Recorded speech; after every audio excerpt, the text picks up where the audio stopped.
Hello everyone, welcome to Learnix. This is your host Devasish Manna, and today in this video we will discuss about 10 most important questions of CDP जो कि SC TET, UP TET, Bihar TET, KVS, NVS ऐसे तमाम exams के लिए बहुत ही important है।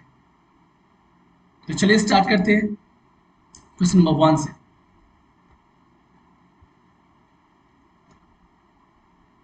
Question number 1. The most critical period of acquisitions and development of language is language development और acquisitions का सबसे महत्वपूर्ण पीरियड कौन सा है?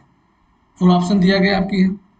Number 1 prenatal period, early childhood, number 3 middle childhood और नंबर 4 एडोलेसेंस। अगर इसको हम हिंदी में बोले तो ऐसा होगा कि प्रसव पूर्व अवधि, प्रारंभिक बचपन, मध्य बचपन या किशोरावस्था। चारों में से सही ऑप्शन कौन सा होना है? The correct answer is option 2. Yes, early childhood. Early childhood is the correct options. Now we will discuss about कि क्यों अर्ली चाइल्डहुड ही सबसे महत्वपूर्ण पीरियड है एक लैंग्वेज डेवलपमेंट और एक्विजिशंस के लिए। उसके बारे में हम लोग चर्चा करेंगे। चलिए इसके बारे में देख लेते हैं। Early childhood stage, early childhood stage जो है, एक मिनट पेन का इस्तेमाल कर लेते हैं हम लोग यहाँ। अर्ली चाइल्डहुड स्टेज जो है is the foundation period of life covering 2 to 6 years of our life. प्रारंभिक बचपन का जो 2 से 6 साल का समय होता है वो बहुत ही महत्वपूर्ण होता है, जो कि फाउंडेशन पीरियड होता है। और उसी समय में बच्चे का जो लैंग्वेज डेवलपमेंट होता है वो सबसे ज़्यादा होता है, सबसे बेहतर होता है। तो 2 से 6 साल का जो उम्र है, जो पीरियड है, उस समय हमें ये ध्यान ज़रूर रखना है कि बच्चे का जो लैंग्वेज डेवलपमेंट है वो सही हो रहा है कि नहीं, because this is the most important period of child's life. Number two is it is a period of rapid physical, mental, emotional, social and language development of child. And early childhood also said to be the most critical period of acquisitions and development of language. इसका मतलब कि बच्चे के तेजी, शारीरिक, मानसिक, भावनात्मक या फिर सामाजिक और भाषा विकास का दौर है जो अर्ली चाइल्डहुड स्टेज में ही होता है। Specifically for a child, most of the development takes place in 3 stages. Early childhood में ये जो लैंग्वेज डेवलपमेंट होता है बेसिकली 3 स्टेज में होता है। The first stage birth to 8 years, जन्म से 8 साल तक। The second year is middle childhood, middle childhood is from 6 to 12 years, 6 से 12 साल जो है इसको मिडिल चाइल्डहुड नाम दिया जा रहा है। एंड एडोलेसेंस, एडोलेसेंस जो किशोरावस्था है। तो यही 3 स्टेज में बच्चे का जो लैंग्वेज एक्विजिशन और डेवलपमेंट होता है वो यही 3 स्टेज में होता है। तो इस समय हमें बहुत ही ज़्यादा अलर्ट रहना चाहिए, बहुत ही ज़्यादा कंसर्स रहना चाहिए कि बच्चे सही ढंग से लैंग्वेज एक्वायर कर पा रहे हैं कि नहीं। ओके, चलिए नेक्स्ट स्टेज में चलते हैं। Next question, which of the following is a stage of moral development proposed by Lawrence Kohlberg? Lawrence Kohlberg के द्वारा दर्शाया हुआ सबसे जो स्टेज है मोरल डेवलपमेंट का वो कौन सा है? तेरा 4 स्टेज वही है, 4 यहाँ स्टेज दिया गया है। ठीक है, पहला है latency stage, second one is social contract orientation, the third one is concrete operational stage, the fourth one is industry versus inferiority stage. मतलब पहला स्टेज जो है latency stage जिसको हम लोग विलंबता चरण कह सकते हैं, the social contract orientation जिसको हम हिंदी में सामाजिक अनुबंध अभिविन्यास कह सकते हैं, और थर्ड जो है कंक्रीट परिचालन चरण है, और चौथा जो है उद्योग बनाम हीनता का चरण है। तो इनमें से सही ऑप्शन कौन सा है? The correct option is option 2. Option 2 is the correct options. Why option 2 is the correct options? ऐसा मानना है कि लॉरेंस कोलबर्ग जो मोरल डेवलपमेंट के ऊपर जो चर्चा किए हैं उसको जांचने के बाद हमें ये पता लगता है कि सोशल कॉन्ट्रैक्ट ओरिएंटेशन जो है is very important for moral development of a child. चलिए इसके बारे में थोड़ा चर्चा कर लेते हैं। पहला point, The social contract orientation is a stage of moral development proposed by Lawrence. सामाजिक अनुबंध अभिविन्यास लॉरेंस कोलबर्ग द्वारा प्रस्तावित नैतिक विकास का एक चरण। सेकेंड ऑप्शन में क्या है? Second option is according to him moral development takes place through a series of universal stage। तो कोलबर्ग के हिसाब से ये जो नैतिक डेवलपमेंट जो होता है बच्चों में वो एक यूनिवर्सल प्रोसेस से होता है, सीरीज ऑफ यूनिवर्सल स्टेज के द्वारा होता है। ठीक है, थर्ड ऑप्शन क्या कहा गया है? Third option is in social contract orientation stage child learns to respect the different opinions values and rights of others.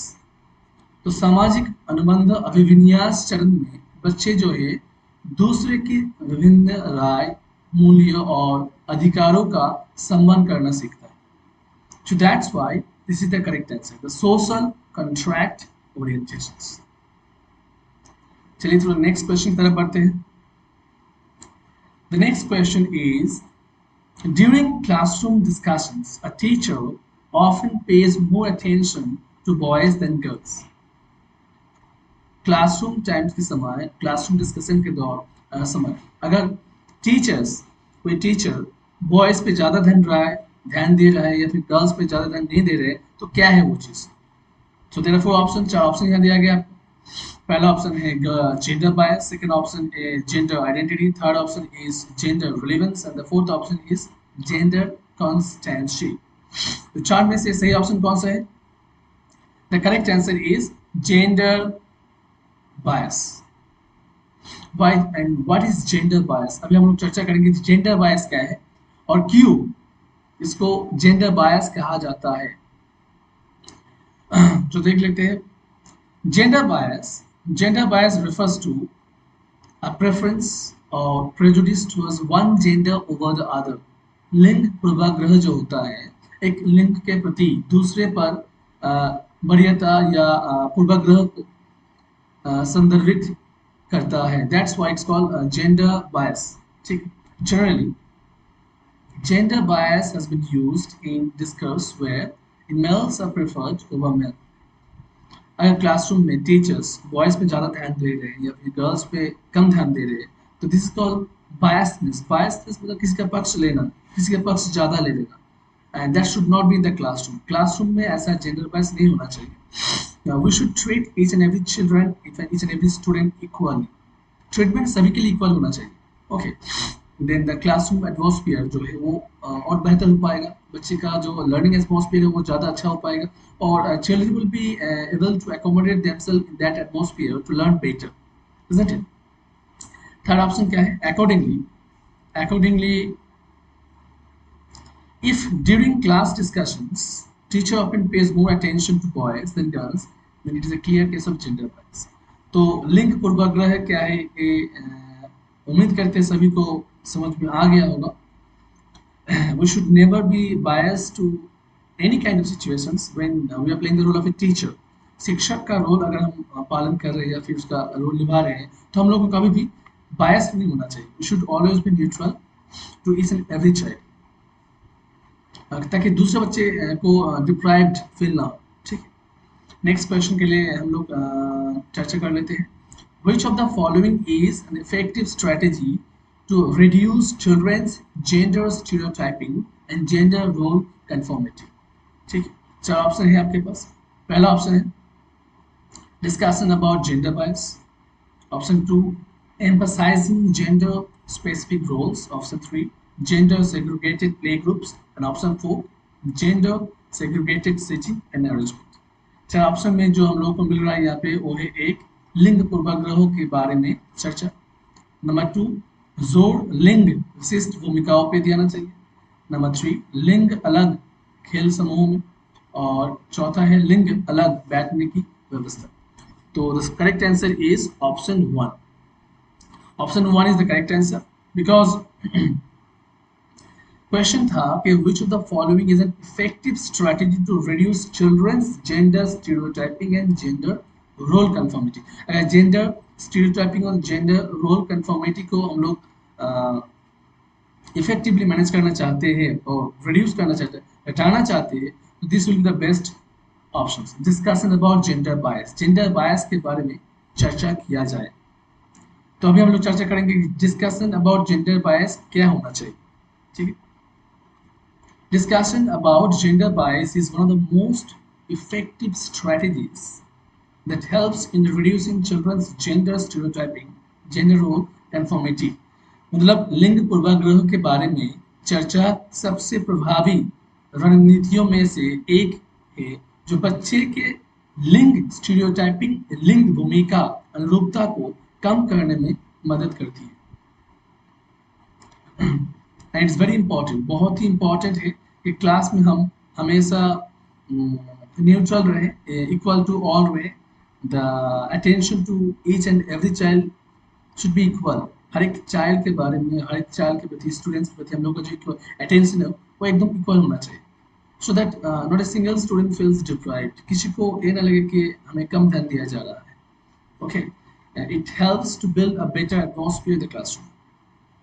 चलिए बढ़ते हैं नेक्स्ट क्वेश्चन की तरफ। Question number 5, which of the following theorists, while viewing children as active seekers of knowledge, emphasized the influence of social and cultural contents on their thinking? इनमें से कौन सा ऐसे थियोरिस्ट है जो कि चिल्ड्रन को एक्टिव सीकर्स के रूप में देखते समय उसका नॉलेज के जो ज्ञान का जो सही एक्टिव अन्वेषण करता है उसको एम्फसाइज किया है सोशल एंड कल्चरल कंटेंट्स के ऊपर आधार पे। सो कौन है? There are 4 options. Sir option से है number 1 John B Watson, number 2 Lev Vygotsky, number 3 Jean पियाजे एंड नंबर 4 लॉरेंस कोलबर्ग। यही 4 ऑप्शंस है and the correct option is option number 2 Lev वाइगॉट्स्की। चलिए लेव वाइगॉट्स्की के बारे में थोड़ा चर्चा कर लेते हैं हम लोग। लेव वाइगॉट्स्की जो है एक सोवियत साइकोलॉजिस्ट है, Soviet psychologist views children as active seekers of knowledge and emphasize upon the influence of social and cultural contents on their thinking। तो लेव वाइगॉट्स्की जो है एक सोवियत मनोवैज्ञानिक है, बच्चे का जो ज्ञान है उसके एक्टिव सीकर्स है और सही अन्वेषण करने वाले हैं। तो वाइगॉट्स्की का मानना है कि सोशल एंड कल्चरल, सामाजिक और सांस्कृतिक जो सोच बच्चे के सोच के ऊपर मतलब सोच को प्रभावित करते हैं। ठीक है, इसीलिए सोशल और कल्चरल जो कंटेंट्स होता है वो हम लोग को कोशिश करना चाहिए क्लासरूम में कि ज़्यादा से ज़्यादा हम ऐसे चर्चा करें जहाँ के बच्चे का सोशल ओरिएंटेशन, कल्चरल ओरिएंटेशन ज़्यादा हो पाए। ओके, इससे क्या होगा, बच्चे का जो एक्टिव नॉलेज एक्विजिशन से वो थोड़ा बूस्टअप हो जाता है और बच्चे का लर्निंग कंसेप्ट थोड़ा और क्लियर हो जाता है, समझने में उसको सुविधा होती है। नेक्स्ट पॉइंट क्या दिया गया है? Next point is that according to social development theory, an individual or child development cannot be understood without a reference to the social and cultural context within which he or she exists। अनेक सामाजिक विकास सिद्धांत के अनुसार एक व्यक्ति या बाल विकास के उसके भीतर मौजूद सामाजिक और सांस्कृतिक सदर्म के संदर्भ में बिना नहीं समझा जा सकता है। इसका मतलब एक बच्चे का जो डेवलपमेंट है उसको समझने के लिए सोशल एंड कल्चरल रेफरेंस जीवन बहुत ही महत्वपूर्ण है। तो we should try our best, level best to bring more and more context where children will be able to be socials, where children will be able to enjoy the cultural activities। These are the natural way that will help children to build up their learning atmosphere in a much better way। तो वाइगॉट्स्की का यही कहना है। चलिए next question की तरफ। Next question number 6।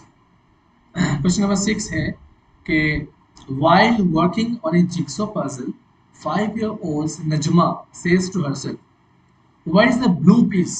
No, not this one. Darker one that would go here and make this soup." This kind of talk is referred to by Vygotsky ये जो 5 साल का नजमा है, ये जब वो जिग्सॉ पजल सॉल्व कर रहे थे, ठीक है, उनमें से एक डार्क ब्लू पीस को चाहिए था जो ढूंढ रहे थे, और वापस वो अपने आप में ही बात कर रहे थे। तो this time kind of talk, this kind of talk इसको क्या कहते हैं? देयर आर 4 ऑप्शंस, ये 4 ऑप्शन आपके पास है। Option number 1 private speech, option number 2 talk allowed, option number 3 scaffolding and option number 4 egocentric speech. अगर हिंदी में हम उसको समझे तो ये होगा निजी भाषण, दूसरा होगा जोर से बात करने वाले, या फिर तीसरा होगा स्कैफोल्डिंग बचान जिसको कहते हैं, और चौथा होगा egocentric speech. And the correct answer of this question is option 1। इसका सही आंसर है ऑप्शन 1, जो कि प्राइवेट स्पीच है। चलिए देख लेते हैं कि प्राइवेट स्पीच क्या है और बच्चों में प्राइवेट स्पीच का असर कैसे दिखता है। लेव वाइगोस्की, जो कि जिसके बारे में हम पहले ही चर्चा कर चुके हैं, एक सोवियत साइकोलॉजिस्ट है, introduced private speech which is spoken to oneself for communications, self guidance and self regulations। इन तीनों चीज के लिए हम लोग प्राइवेट स्पीच की इस्तेमाल करते हैं। सोवियत साइकोलॉजिस्ट जो है, मनोवैज्ञानिक जो है, लेव वाइगोस्की का कहना है कि प्राइवेट स्पीच अक्सर देखा गया है अपने आप में कम्युनिकेशन करने के लिए, अपने आप का जो सेल्फ गाइडेंस होता है, अपने आप को गाइड करने, मार्गदर्शन करने के लिए, या फिर अपने आप का जो बिहेवियर है उसको कंट्रोल करने के लिए, उसको थोड़ा रेगुलेट करने के लिए जो बातचीत होती है अपने आप से ही, दैट्स कॉल्ड प्राइवेट स्पीच। उसी को प्राइवेट स्पीच कहा जाता है। जैसे कि हम लोग यहाँ देख रहे हैं कि नजमा जो है अपने आप से ही कहते हैं what is the blue piece, वो ब्लू पीस कहाँ है? No not this one, dark one, वो गहरा वाला जो कि इस जिक्सॉ में आएगा, उस सू का जो जिक्सॉ है उसको कंप्लीट कर देगी। तो it's a private speech which is spoken by her for her self guidance, अपने आप को ही वो गाइड कर रहे हैं अपनी ही बातों से। So hence this type of talk is called private speech. ठीक है, चलिए नेक्स्ट क्वेश्चन की तरफ हम बढ़ते हैं। Question number 7, giving clues to children and offering support as and when required or needed is an example of। अगर बच्चे को हम लोग कोई क्लूज या कुछ हिंट देते हैं, उसको उसको जो लर्निंग है उसको लर्निंग सपोर्ट देते हैं जब जरूरत पड़े तो इस दिस काइंड ऑफ सपोर्ट को, ऐसे सपोर्ट को हम लोग क्या कहते हैं? 4 ऑप्शन यहाँ दिया गया है हम लोगों को, 4 ऑप्शन है यहाँ पे। पहला ऑप्शन है reinforcement, option 2 is conditioning, option 3 है मॉडलिंग, ऑप्शन 4 है स्कैफोल्डिंग। इन चारों में से सही आंसर क्या होना चाहिए? सही answer is option number 4 scaffolding. So what is scaffolding? अभी हम लोग चर्चा करेंगे स्कैफोल्डिंग क्या होता है, स्कैफोल्डिंग किसको कहते हैं। स्कैफोल्डिंग के बारे में क्वेश्चन अक्सर देखा गया स्टेट में, बहुत कॉमन क्वेश्चन है स्कैफोल्डिंग के ऊपर। ठीक है, तो चलिए आज स्कैफोल्डिंग के ऊपर थोड़ा चर्चा कर लेते हैं। Scaffolding is a metaphorical term used in child development and pedagogy to describe the types of assistance offered by a teacher or peer to support learning। मतलब अगर बच्चा कुछ सीख रहे हैं, उस दौरान अगर बच्चे को किसी तरह का कोई सपोर्ट मिल रहा है टीचर्स के द्वारा या फिर उसके पीयरमेट्स क्लासमेट्स के द्वारा, that kind of support is called scaffolding. उसी तरह का जो सपोर्ट इसको स्कैफोल्डिंग कहा जाता है, क्योंकि उसी सपोर्ट के जरिए सहारे वो अपना जो लर्निंग कंसेप्ट उसको और अच्छा कर लेते हैं, अपना कंसेप्ट क्लियर कर लेते हैं। अगर दूसरी भाषा में हम कहेंगे कि गिविंग क्लूज और hints and offering assistance or help to students to understand a concept as considered as an act of scaffolding। दूसरे शब्दों में अगर हम कहेंगे तो कोई सुराग देना या फिर कोई संकेत देना जिसके सहायता की पेशकश करना या छात्रों को एक अवधारणा के समझने में मदद करना, इसको हम लोग स्कैफोल्डिंग कहते हैं, हिंदी में जिसको मचान कहते हैं। ठीक है, तो दिस इज कॉल्ड स्कैफोल्डिंग। बहुत इंपॉर्टेंट क्वेश्चन है स्कैफोल्डिंग का ऊपर, इसके ऊपर क्वेश्चन बहुत ज़्यादा आते हैं, बहुत कॉमन क्वेश्चन है। Almost each and every CT8 और CT8 या स्टेट का जो भी टेट एग्जाम होता है उसमें आता है इस क्वेश्चन, तो ध्यान दीजिएगा। Next question number 8। Question number 8 में which of the following behaviors characterize the concrete operational stage as proposed by Jean Piaget। Jean पियाजे के द्वारा दर्शाया हुआ जो 4 स्टेज है, जैसे कि हम लोग जो पियाजे के बारे में अगर हम चर्चा करना चाहते हैं तो पहले हम लोग ये 4 स्टेज याद कर लेते हैं कि SPCF, sensory motor stage, pre operational stage, complete operational stage, formal operational stage. ये जो 4 स्टेज है, यह हम लोग बात कर रहे हैं कंक्रीट ऑपरेशनल स्टेज के बारे में। तो ऐसे कौन सा बिहेवियर्स कंक्रीट ऑपरेशनल स्टेज में देखा जाता है? ठीक है, तेरा 4 ऑप्शन, 4 ऑप्शन यहाँ आपको दिया गया है। Option number 1 hypothetical deductions, reasoning या फिर proportional thought. Option 2 conservations, class inclusions. Option 3 deferred imitations and object permanence. Option 4 make believe play और reversibility of thought। 4 ऑप्शन दिया गया है, जिनमें से सही ऑप्शन है option 2 conservations and class inclusions। Conservations and class, जो कि संरक्षण और वर्ग समावेशन को समझाते और कहलाते। तो चलिए हम लोग समझते हैं कि कंजर्वेशन और क्लास इंक्लूजन्स कॉन्क्रीट स्टेज में, जो कि पियाजे के कॉन्क्रीट स्टेज 3 में आता है, वो क्या है, इसके बारे में थोड़ा चर्चा कर लेते हैं। इन कॉग्निटिव डेवलपमेंट, संज्ञात्मक संज्ञात्मक विकास सिद्धांत में जीन पियाजे, जो कि स्विस मनोवैज्ञानिक है, उसने कहा है कि recognize concrete operational stage as the third stage that is characterized by abilities of conservations, संरक्षण करना, reversibility, transitivity and class inclusion। Swiss मनोवैज्ञानिक ने कहा है कि ठोस परिचालन चरण को तीसरे चरण के रूप में मान्यता दी जा, जो कि संरक्षण, अतिक्रमण और पारगमन और वर्ग समावेशन की सक्षमता और क्षमताओं की विशेषता है। तो यही सब चीज़ हम लोगों को देखने को मिलता है कॉन्क्रीट ऑपरेशनल स्टेज में, स्टेज 3 में। ठीक है, नेक्स्ट पॉइंट क्या है इसमें, या नेक्स्ट पॉइंट है conservation understood as the ability to understand that something stays the same in the quantity even if appearance change।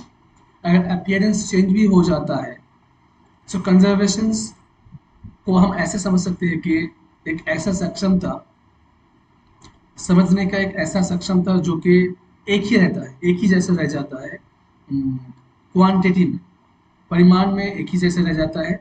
अगर appearance change भी हो जाता है but that doesn't matter।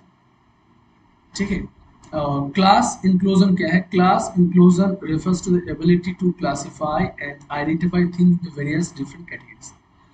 मतलब क्लास इंक्लूजन उस सक्षमता को दर्शाता है यहाँ पे, जहाँ पे हम क्लासिफाई कर सकते हैं, चीज़ों को क्लासिफाई कर सकते हैं। अगर ये कड़ा है, अगर ये सॉफ्ट है, अगर ये, सो इस तरह से हम क्लासिफाई कर सकते हैं चीज़ों को इंटू डिफरेंट कैटेगरीज।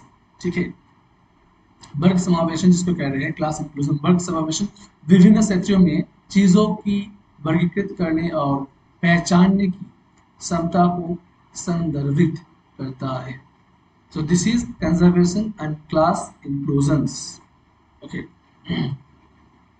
चलिए नेक्स्ट क्वेश्चन की तरफ बढ़ते हैं हम लोग। नेक्स्ट क्वेश्चन है हम लोगों का question number 9, which is which of the following is a Piagetian construct in the context of cognitive development of children। बच्चों में जो cognitive development का जो देखा जाता है, उसमें से पियाजे का जो कंस्ट्रक्ट है वो कौन है? यह 4 ऑप्शन दिया गया है। चलिए, ऑप्शन 1 में है स्कीमा, ऑप्शन 2 ऑब्जर्वेशनल लर्निंग, जिसको हम लोग अवलोकन अधिगम कहते हैं, थर्ड है कंडीशनिंग, फोर्थ है रीइंफोर्समेंट थ्रू दृढ़ीकरण। तो इन चारों में से सही ऑप्शन क्या है? सही ऑप्शन है option 1। Option 1 is the correct option, जो कि स्कीमा है। Now this is another important question. Schema के बारे में बहुत क्वेश्चन आते हैं, it is very important point, so ध्यान से इसको समझने की कोशिश कीजिए। स्कीमा आखिर है क्या? स्कीमा, पहला ऑप्शन जो यहाँ दिया गया है, इन कॉग्निटिव थ्योरी जॉन पियाजे recognize 3 basic components, these are schemas, adaptation process and stages of cognitive development. पियाजे का जो कॉग्निटिव डेवलपमेंट थ्योरी है उसमें से उन्होंने 3 सबसे इम्पॉर्टेंट कंपोनेंट्स के बारे में चर्चा की है, जो है स्कीमा, सेकेंड है adaptation process and the third one is cognitive development. ठीक है. Schema is the block, basic block of intelligent behaviour, a way of organised knowledge. Schema को हम लोग का जो नॉलेज है, जो कि ऑर्गेनाइज्ड वे में हम उसको स्टोर करते हैं अपने ब्रेन में, दैट इज कॉल्ड स्कीमा. अगर सिंपल लैंग्वेज में कहा जाए, स्कीमा बुद्धिमान व्यवहार का मूल ब्लॉक है, जो ज्ञान को व्यवस्थित करने का एक तरीका है. So schema is the basic block of organizing your knowledge properly. It's called schema. अगर दूसरी बात में हम लोग बोलना चाहेंगे, in other words, it's an unit of knowledge in which each unit relates to the aspects of world, including objects, actions and concepts. जिसमें प्रत्येक इकाई वस्तुओं, कार्यों और अवधारणाओं सहित दुनिया के पहलुओं से संबंधित है. This is called schema. Simple language में समझिए कि it's an units of organised thoughts, units of organised knowledge, is called schemas. ठीक है, चलिए आगे बढ़ते हैं. Question number 10. This is last question of today's sessions. Primary objective of assessment should be. Assessment का, मूल्यांकन का primary objective, उद्देश्य को क्या होना चाहिए? 4 options दिए गए हैं यहाँ पे. Assigning ranks to students. Number 2. Understanding children's clarity and confusions about related concepts. Number 3, leveling students as per their score. And number 4, marking pass or fail in the report card. So these are the 4 options. तो सही option क्या होना चाहिए? The correct option is option 2.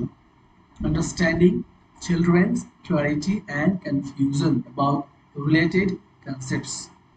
Assessment का primary उद्देश्य object यही होना चाहिए कि बच्चे का जो अंडरस्टैंडिंग है, समझ है बच्चे का, उसको, उसका जो क्लैरिटी है या फिर उसका जो कंफ्यूजन है, इस बारे में जो कंसेप्ट है उसको हम लोग चर्चा करें, उसको हम ध्यान में रखें.